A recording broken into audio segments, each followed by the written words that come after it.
I'm Dan Morris, and I grew up in Minnesota, 27 years old now, and moved out here to San Francisco about 7 years ago.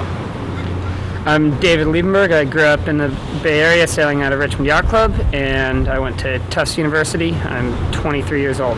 We were both little kids, practically toddlers, and we knew at that moment that this is what we wanted to do, even though we didn't know each other. Dan and I first met 5 or 6 years ago. He had a boat over at Richmond Yacht Club and needed someone to sail with, and I was hanging around the club and went sailing, and it's been good ever since then. Well, we're starting our campaign for the 2016 and the 2020 Olympics.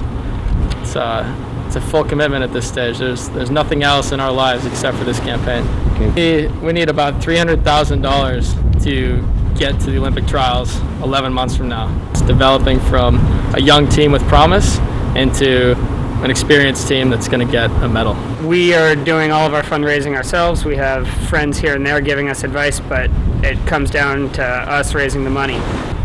There's just no substitute for training against the best in the world.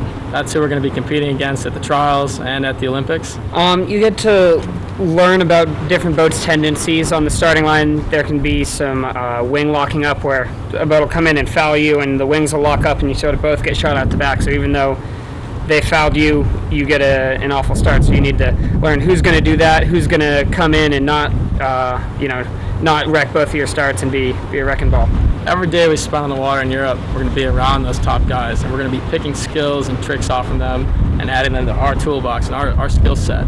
And then when we come back here to North America, back to the States, and we train with the other teams from here, they'll be able to pick those off from us, and we'll be open and share them with them as well. That benefits each of those teams, and it benefits us to have better training partners back here where we live. It's definitely a hurdle, and we were very fortunate at the beginning to have some investors get behind us. And we went into the first 2 months of our campaign, had a good result in Miami, and we're hoping that with that result, we've shown that we have the potential to do this, to get a medal.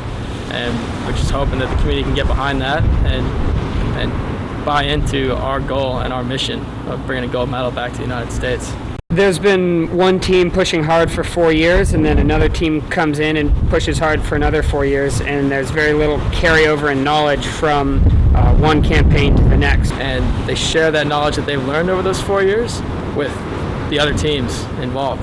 And so it just continues. It's not individual 4-year campaigns. It's one ongoing effort to succeed at the Olympics. Perfect. The biggest sacrifice for me is giving up all the other sailing that I have.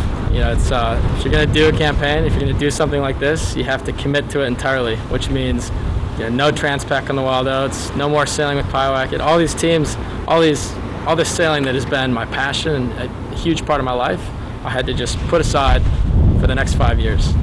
The biggest sacrifices for me is giving up, as Dan said, all of your income. You're full on into this, and there's no going back. And then some of the biggest unseen sacrifices are sacrificing relationships, girlfriends, family, friends.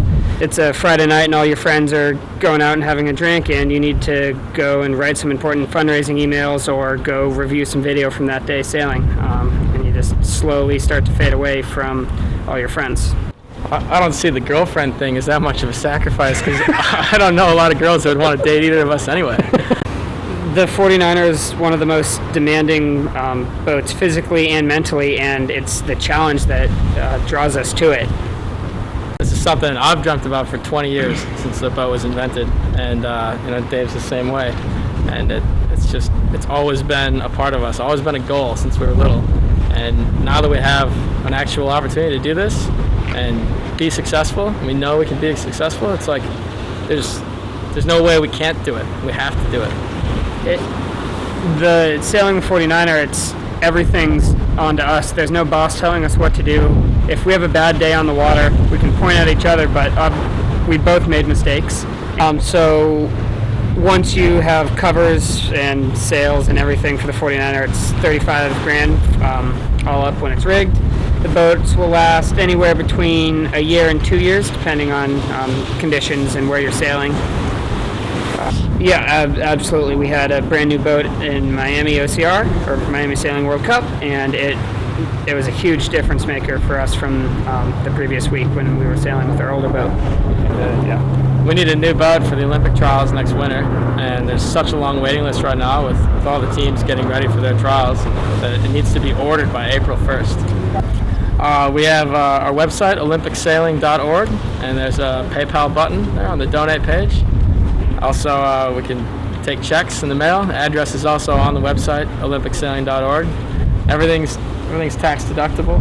The sooner we can be fully funded, the more efficient we can be with our funds, and the more time we can spend on the water training. Travel and housing are two other big expenses. Flying from here to Europe and then back here for training camps and back to Europe, it adds up quickly. So any help with frequent flyer miles is huge. And then same thing with housing. We're going to spend a couple months in Florida, and if we pay for housing, that adds up quickly. And if we have friends that share housing, that saves us a lot of money and lets us put that money into coaching. OlympicSailing.org, and we're D&D Racing on Facebook. On our website, you can sign up for our monthly newsletters at the bottom of the homepage. Okay. All right. Thank you, guys. Thank you.